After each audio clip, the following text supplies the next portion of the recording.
So, you're getting ready to release your novel series, or maybe you are in the middle of creating a business plan and you really want to decide on what type of release strategies you're going to use in your author business. Well, you're watching the right video because today we're going to be talking all about book release strategies as well as pricing strategies and how you can decide on which one you should use for your own author business. This is part 4 in a video series all about creating your business plan as an indie fiction author. So if you haven't watched the first few videos in the series yet, I definitely recommend hopping on over to watch those to get a more in-depth view on creating a business plan for your author business. Hey, and welcome back. If you're new to this channel, I'm Britt, and this channel is all about helping you create a thriving career as an indie fiction author.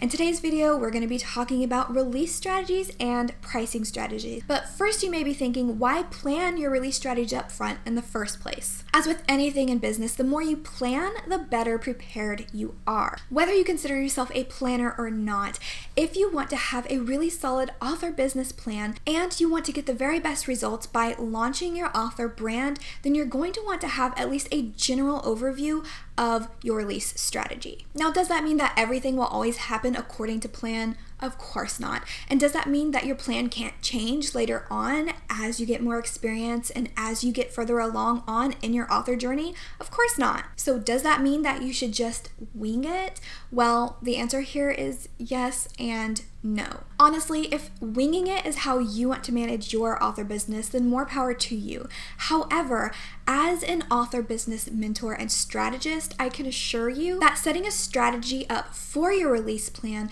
will not only empower you as you go along your author journey, but act as a guide in the future for a strong business foundation. So, what should you include in your release strategy? There are 2 things that you're going to want to include when it comes to creating your release strategy. The first of which is your release frequency, as in how often you will be launching and publishing a book.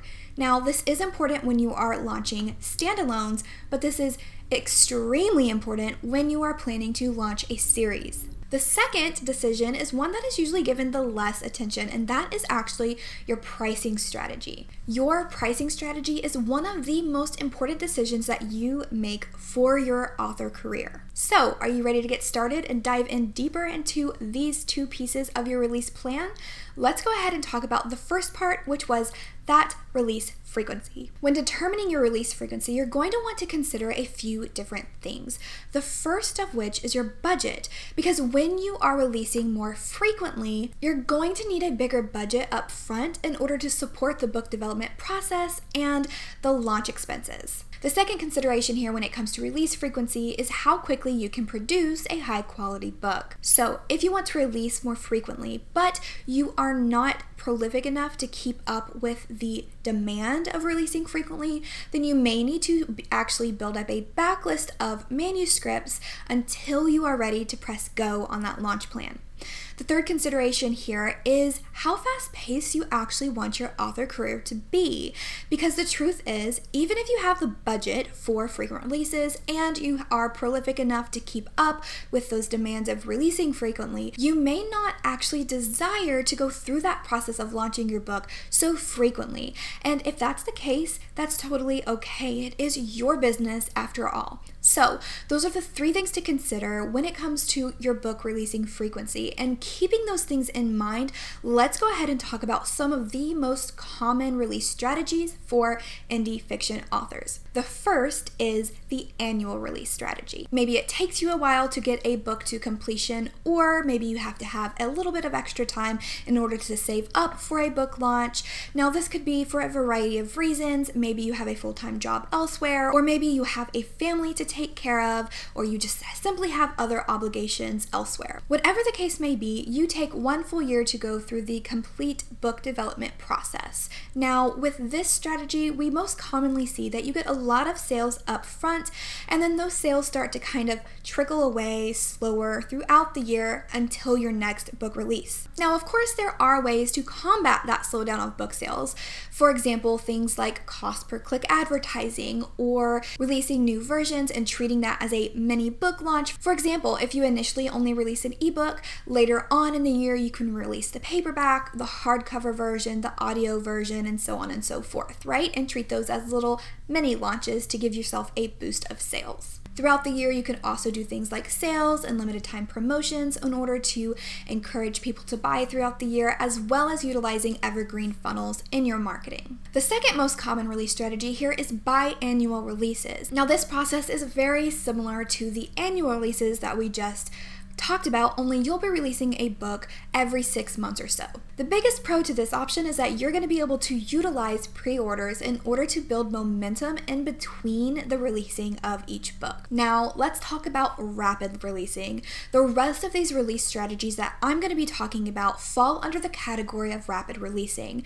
If you are not familiar with that term and you don't know what that means, at the simplest term, rapid releasing just means releasing books more frequently, kind of back to back. Rapid releasing is a strategy that's caught on lots of buzz in the past few years in the indie author community, and for a good reason. Lots of authors have been able to successfully launch their author career on the back of rapid releasing a series. The theory here is the more often you release, the more momentum you can leverage. But when considering rapid releasing, it's important to understand why this works. First of all, the more products you have to sell, the more options your ideal readers have to buy from you. Secondly, online bookstores like Amazon favor newer books versus older books, and take that in consideration when determining which books to promote and use inside of their marketing. But most importantly, you're utilizing Amazon's magical algorithm. Inside of this algorithm, there is a 30, 60, and 90-day cliff. This is what impacts the bestseller charts as well as what is shown in that new release tab. All of that added together means more exposure for your author brand. Now you can imagine how your release strategy can impact, for better or worse, your author career over the long term. So, if you're considering rapid releasing, let's go ahead and talk about the most common forms of rapid releasing and kind of how they work. The first here is quarterly releases. This is by far the most sustainable option when it comes to rapid releasing your books. I'd even go as far to say that it is what I would most likely recommend to authors. Publishing a book every 3 months will allow you to more quickly appease those readers who prefer to only read a completed series, aka more sell-through. This will also allow you to utilize those magical Amazon algorithms to the best of your ability. But you'll be able to do this without having to crank out a manuscript every single month. Next up within the rapid releasing spectrum would be releasing every 6 weeks. So if you have books that are not very high in word count and don't take very long to create, or you're down for the challenge of writing up some manuscripts first and then publishing them all later at once, this method might work for you. But in order to achieve this for yourself, you are going to need some very carefully planned processes. Next up, we have monthly releasing. Monthly releases are typically accomplished by very prolific authors who write small books in the range of 15 to 30K. And they likely have a very large team behind them in order to help them achieve this task. Can it be done? Sure, but you'll definitely need much more planning to go into this process and much more assistance on the mechanics of launching and marketing and getting a book publishable every single month. And yes, there are some authors out there who manage to release weekly, but I'm not even going to recommend that unless you can somehow keep up with that throughout the entire year and into the future. And that's because sustainability in your author career is super important. If you are serious about utilizing rapid releasing in your author career, my good friend Carissa over at Author Revolution has an amazing step-by-step course that walks you through the entire process. So you can find that link in the description box of this video if you want to check her out. Now, as I mentioned earlier, the second part of your release strategy is going to be your pricing strategy. And believe it or not, you're going to need 3 or more pricing brackets when it comes to planning out your pricing strategy. So how do you determine your book pricing strategy? Pricing your self-published books should be a bit more than just simply choosing an arbitrary number out of nowhere and rolling with it. So let's talk about a few different things to consider when you are trying to decide how you should price your books. Firstly, consider your market. What is the most popular price range for books in your genre? What are the prices that your ideal readers are expecting to pay for books? Doing a bit of research here and comparing the prices of your book's top 10 competitors can do a lot of good here. For example, I found that when you compare fantasy to paranormal romance, readers are more likely to pay $2.99 to $4.99 for a fantasy book, whereas in the paranormal romance section, the bestsellers there are currently priced around 99 cents. The second best pricing there, though, was $3.99 and not $2.99. So you can see that doing market research can really bring up some of the numbers and help you see what the trends are inside of your genre. Secondly, you're going to want to consider your brand experience. So this one is a little bit more personal, but you'll want to think about what is the reader experience that you want your readers to have within your brand as a whole. Do you want to be considered more of a luxe name brand in the book world, or do you want to be considered a more affordable brand?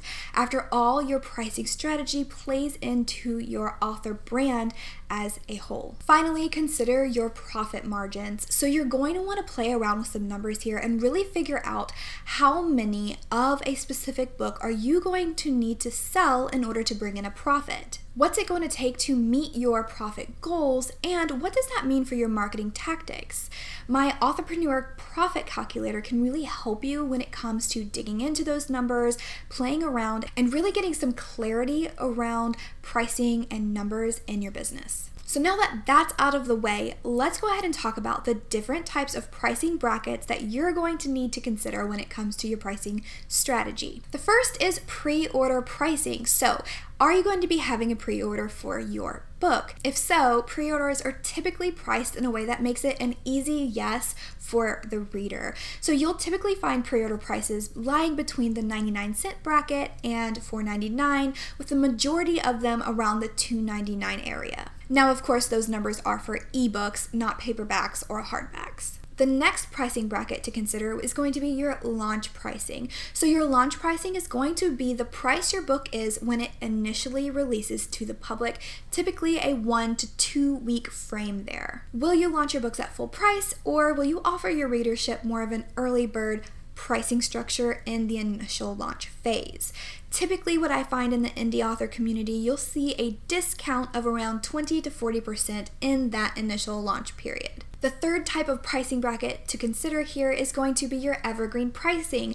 Now, this is the pricing that your book is over the long run. I want to say consider this as the final pricing of your book. However, it may not actually be the final price because you may run sales or you may end up deciding that you want to raise your prices. But this is in general going to be what your book is priced the majority of the time. This is where you're really going to want to take in consideration those questions that I posed about pricing strategy earlier in this video. Finally here, let's talk about series pricing structure. You guessed it, if you're launching a series, there are some extra things that you're really going to want to consider when planning your pricing strategy. For example, it's common for authors to price the first book in a series lower in order to encourage more readers to try and hopefully get hooked into their series. For example, a book series pricing strategy may look like this: having book 1 be 99 cents or free, with book 2 at $2.99, book 3 at $3.99, book 4 at $3.99, and book 5 at $3.99, continuing at $3.99 for future books. Or it may look something like this: book 1 being $2.99, book 2 $3.99, book 3 $3.99, book 4 $4.99, book 5 $4.99, and then continuing at $4.99 for future books. Now, yes, you may need a few different pricing strategies inside of your author business depending on the types of book that you write and what the word counts are of those different projects. So it's okay if you're going to need to formulate different pricing structures depending on the project that you're pricing. All right, I know that was a lot of information for you to take in when it comes to planning your release strategy and your pricing pricing and all of those kinds of things. So if you've made it with me this far into the video, congratulations. I'm so proud of you for sticking through all of that. If you would like to take your business planning one step further, I do have a free Notion author business plan template for you to grab. If you go to thrivingscribes.com/plan, you can grab this freebie and it'll be sent right on into your inbox to help you along in your business planning. Once you've grabbed that freebie, if you need a little bit of help going through that template and getting some guidance on what to include in your author business plan, be sure to watch this video next. In it, I walk you through all of the things that you need to include in your author business plan, and it will really help you take that template and utilize it and customize it to the best of your ability in the way that works best for your author business. Thank you so much for watching. Please make sure to like and subscribe, and I will see you next week. Bye.